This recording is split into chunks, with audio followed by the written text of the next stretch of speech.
Di kota kecil pinggir hutan, seorang anak 8 tahun bernama Damar menemukan sebuah kompas tua di pasar loak. Tapi kompas itu berbeda. Jarumnya tidak pernah menunjuk ke utara. Jarumnya berputar sendiri, lalu berhenti pada satu arah yang tidak masuk akal. Arah yang menunjuk ke langit. Kenapa kompas menunjuk ke atas? Pikir Damar. Begitu ia mengangkat kompas itu lebih tinggi, jarumnya bergetar keras lalu melesat mengarah ke dalam hutan. Damar mengikuti rasa penasarannya dan berlari masuk hutan. Semakin jauh ia berjalan, semakin aneh hutan itu terasa. Daun-daun berubah warna biru, tanahnya berpendar, dan angin membawa suara seperti bisikan.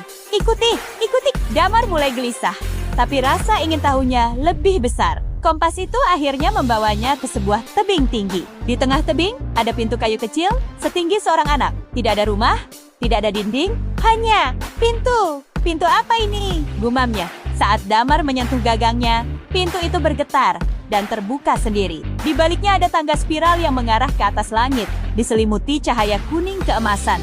Damar menelan ludah, lalu naik. Makin tinggi ia naik, makin hilang suara hutan. Sampai akhirnya ia tiba di sebuah dunia kecil. Di atas awan sebuah dataran melayang dengan bangunan tua dan patung-patung batu. Namun ia tak sendiri. Dari balik kabut keluar penjaga kompas.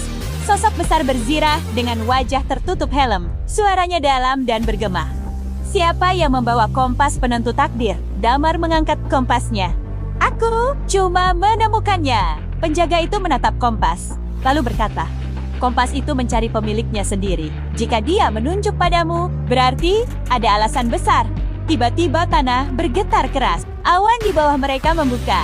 Muncul ular raksasa bersisik perak yang mengapung di udara. Penjaga itu berseru, waktu kita habis.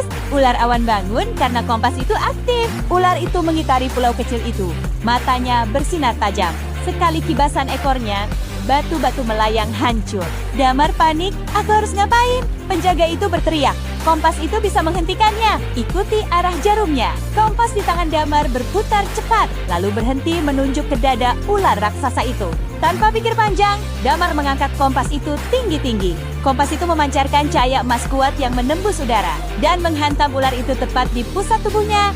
BR, ular awan berteriak. Tubuhnya retak lalu berubah menjadi ribuan serpihan cahaya yang jatuh ke bawah seperti hujan bintang. Pulau melayang itu menjadi tenang. Penjaga kompas menunduk pada Damar. Kau telah menyelamatkan dunia langit, anak kecil. Namun tiba-tiba kompas itu mulai retak. Penjaga itu berkata, kompas hanya bisa memilih satu pemilik dalam satu petualangan.